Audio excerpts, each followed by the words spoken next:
guys, welcome to Tar Series 7. Today I'm reviewing this, which is the Unmasked Keaton from the Flash movie. So really cool, really blessed on this day. And I'm really happy too, because my voice is finally coming back normal. But we have Batman Multiverse from the Flash there, and then we have the Flash movie logos. On the back, we have this really cool artwork of Keaton, and then we have the Scan Me Sing on the bottom, the side there, which I'm not really sure what that does, so that's kind of cool. And then on the back here, we have the UPC. Now, these things are just now starting to hit targets, and I definitely recommend looking for them, as they're really cool. And then here we have the card, and as you can see, it's pretty cool. It's the same picture, and then we have a bio for Batman in this movie, and it doesn't give away too much, but it does kind of have some spoilers there. But out of box, he looks amazing.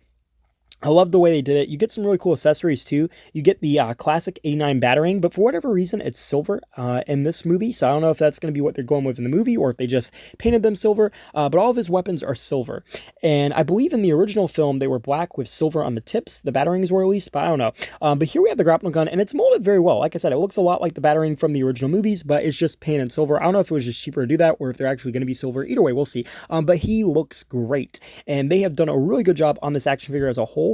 And I think the face looks good. I know a lot of people have kind of went back and forth on this, whether it looks like Keaton, whether it doesn't. I personally think it looks a lot better in hand. Like when I saw the images of this thing, I didn't think it looked that good, but holding it now, it definitely looks great, especially in the light. I think the reason it's kind of so jarring though is because Michael Keaton, if I'm not mistaken, this isn't his real hair. I think he's wearing a wig for this movie, and because Keaton doesn't really look like this in real life, I think it's just kind of jarring to kind of see him like this. But overall, he looks great, and the overall suit looks good. I believe this is the same as the regular Batman, which I do not have at the moment, but it's pretty cool. As you can see, he's got the belt there. I wish they painted yellow in this movie, but overall, it looks great. The armor on this looks really nice, and I like how they kind of like made it a cross between the 89 movie and then something more modern, like you'd see in a more modern superhero movie. And I like how at first glance, it just kind of looks like his original suit, but, you know, again, it kind of feels more modern. The cape in itself, the cape has got to be one of the best parts about this.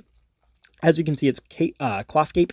Typically, Mcfarlane does plastic capes, and it's really cool to finally see them do a cloth cape, but look at the wingspan on this. So you can't see the full thing, but the wingspan is really huge, and there's a really cool reason why. You can basically, like, put it around his shoulders, like Batman 1 does in the comics, and then also, too, like he originally had in his original 89 suit. So I'm not sure if the movie will do this, but it's kind of cool. I can kind of recreate that original Michael Keaton look with this new action figure, and kind of get a little bit posed better. I just kind of sitting like this for the video, but it's really cool. And weirdly enough, I feel like the Batarang fits better in his hand that has like the kind of like the gun holding hand. I feel like it fits better in that hand, and I feel like the grapnel gun fits better in just his regular Batarang holding hand. I don't know why, but I think it looks and fits better in both of those hands.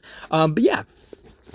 And they look great there. In terms of articulation, you have a 360 at the head. You can look up and down. You have 360 arms, swing out the shoulder. You have 360 there and double joint elbows. You also have 360 at the wrist. You have torso articulation. It kind of moves and goes side to side, and then the torso itself also kind of turns a little. The legs stick forwards, backwards, and outwards. You have double jointed knees, and then you also have rotation at kind of like the boot there, and it can go up and down, and the feet can also pivot. And then lastly, you have the standard toe articulation, which I think is pretty cool. They keep adding that to these action figures after all these time, because a lot of companies don't do it anymore. Here's a comparison with Flash from this movie, and I don't think the heights are 100% accurate, but either way, it looks really cool. And then here's a comparison with the Unmasked Robert Pattinson from last year. As you can see, again, I don't think the heights are 100% right, but they do look good. They look nice together. And then lastly, here's a comparison with the Ben Affleck Batman from the Justice League movie. And again, I think they look great.